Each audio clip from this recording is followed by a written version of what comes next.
everybody. Sorry for the delay. So, happy Friday, everyone. Yay! Sun shining, the monkeys are running around. We just had an awesome talk, saw some cool videos on rock climbing, and now we're going to talk about depression. And the thing is that as unpleasant as it may be, it's important for life because at any point in your life you may become depressed or know someone who's depressed. And also, it's a very commonality here in veterinary medicine, more so probably than it was before. Just a little introduction by myself. When I first started out vet school, I actually didn't start vet school here, I started somewhere else. I became extremely depressed. There were days where I woke up and didn't want to leave the house, didn't want to even leave the bed, just sank down into a deep hole, dark hole, and eventually, I really thought long and hard about, not being around. And I overcame it. I came through it, I did a lot of soul searching, and ended up becoming, the person I am today and giving this talk to you. And part of the reason why I want to do that is because, it was hell, and it's not something I wish on my worst enemy. It's a problem, and I've adapted these little tips, sayings, catchphrases that kind of got me through it. And a disclaimer is that if you ever feel this way, best thing you can do for yourself is get professional help. People over at Psych Services, they got some great people over there, wonderful people. That's the first place you should go. But just as far as who I am, I'm someone who's been there, so if you feel as though, you're not alone. And if you ever had these feelings, I'm someone who's been there and trying to help you get through it. So I think one of the reasons why it's so prone, veterinarians are so prone to depression is the fact that we have such big hearts, and we care so much. People get so caught up, the reason why we came here and we want to do well in school and pass the exams is that, we want to help the cow, we want to help the dog, we want to help the cat, we want to help the ocelot or wherever it is, but we get swept up and we forget to take care of ourselves, and that's the most important person in the world. And that leads us to the first topic is self-care. Now, there are antidepressants. I'm not opposed to that. If you were diabetic, you wouldn't feel any shame in taking insulin, and it's the same thing if you're depressed.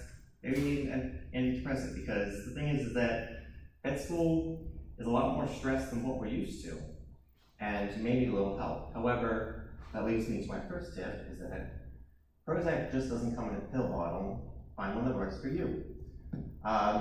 Research has shown that 20 minutes of exercise has given the same feeling and same effects as Prozac. Eat well, drink water. We're in a Caribbean island, we're running around. If you feel foggy and tired and not so good, you might be dehydrated. Drink a glass of water. Watch a Disney movie, listen to a Disney song. I'm telling you right now, right before your exam, you listen to Milan Be a Man, right before you take that exam, your test score will get higher. Absolutely, it's a fact. And find an outlet that works for you. One thing that I actually enjoy about finals is people's stress take. And it's amazing. It's like, I can't memorize all the parasites, but I can make a rockin' batch of chocolate chip cookies, And that's what you have to do for yourself, every day. And find things that work for you. Your brain is like any other muscle in your body. It needs oxygen. So you'd be surprised if you just take 5 minutes of deep, heavy breathing and saturate your mind with oxygen.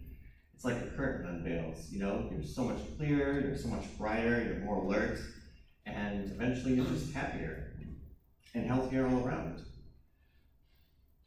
So that brings me to my next tip, is time manage your depression. One thing that, reason why I did so well when I first took vet school was because depression becomes a double-edged sword, especially in veterinary school.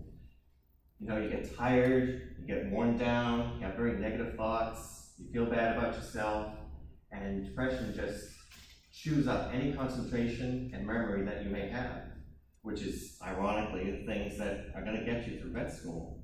So then you don't do well in classes, and then you become even more depressed, and this circle of sadness that just goes around and around. And I know there's a lot of first-timers here, and maybe some pre-vet people, and one of the best tips of advice I can give for vet school is time management. And that also means managing your depression. When I was feeling sad, one thing that made me even sadder was that I felt guilty. I'm like, why do I feel this way? Why can't I just snap out of it? And the thing is that you shouldn't feel guilty. It's not a sign of weakness.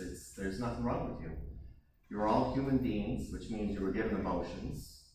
And depression is an emotion just like anything else. But like emotions are like waves that sweep over you. You know, you can find your footing, you can brace yourself and not get knocked down, but it's gonna come either way. So the best thing you can do is give yourself a time to worry. You have time to sleep, you have a certain time to eat, you have a certain time you go to class, you go to the gym. Also make a certain time to worry. So that way when you're going through, your finals, you're cramming, and then you say, like, oh God, I can't do this, and you say, I'm not feeling well right now. I feel this way. It's fine to feel that way. It's perfectly normal, but I'm going to deal with it later. And at that point, you can move with what you're doing, and then for that 20 minutes, let your heart out. Pour your heart out, think about every sad thing that's going on, write it down, make a list, be like, I'm afraid I'm going to flunk all my classes, I'm going to drop out of vet school, I'm going to have to sell maple syrup on the side of the road, write everything down. And that method not only works for, managing your depression, but also test anxiety as well. If you go in before an exam, and preparation is only half the, you're only halfway there if you prepare yourself really well for an exam, because the other half is just actually concentrating and taking the exam. And if you're overwhelmed and anxiety, that's when careless mistakes happen, when you second guess yourself.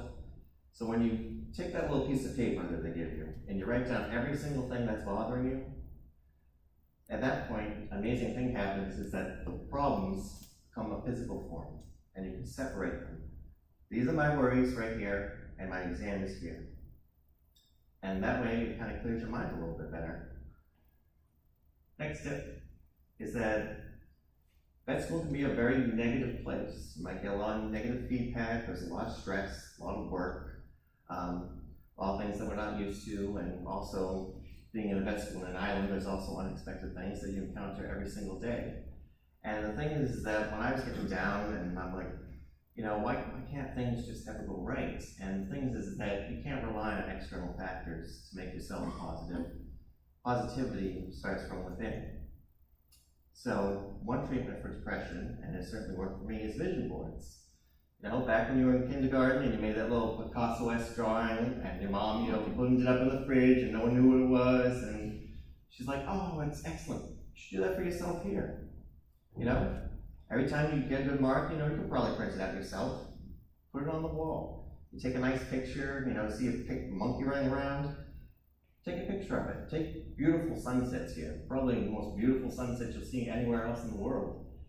Take pictures, put that on your wall. At the end of the day, write down 3 positive things that happened in that day. And again, that has been proven to release the same effects as a pill of Prozac. Take those lists, put them up, and then after the semester goes on, you have this nice little collage of positive things that you look at every single day. You can also write down the negative things that happened that day, tear it up, throw it away. There's no need to think about it. It's there, but surround yourself with positivity. That's the best piece of advice I can give too, because you have to learn to make yourself positive, because especially in life, because some things you just don't have control over, but you control the way you feel about them. So, this one's a little contradictory, but I'll explain it. You should always believe in yourself, but don't always believe yourself. We are our own worst enemy here when we enter veterinary school. We will say horrible things to ourselves. We'll say, you're an idiot, you're a loser, you don't belong here, why are you here, you're not going to make it. And the thing is that if someone else was saying that to you, you'd be like, hey, shut up, that's not true. And you need to tell it to yourself. And another thing that you have to believe is that when you start thinking that about yourself, you have to realize, am I in a normal situation? Is this normally how I am on a regular basis? Is this during the finals? Am I tired? Is something happening? And you have to realize is that your mind may not be the best it can be right now, so you really shouldn't take what your mind is saying too critically, because it's being poisoned by all the negativity that's around you. I think that's a very important point, that you should always believe in yourself and that you can do it, but don't believe the nasty things that you tell yourself. I think one of the biggest reasons we can all agree with is that the reason why we get depressed sometimes is exams. It's a big part of our life here. Take it, exams pretty much once a week, pretty much. And more specifically, when exams don't go well. And that's when the imposter syndrome comes in, when we start thinking about all these negative thoughts.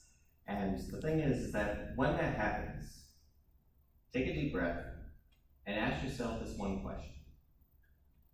Do I know more now, at this moment in time, than I did when I first got off that plane? And the answer is probably yes.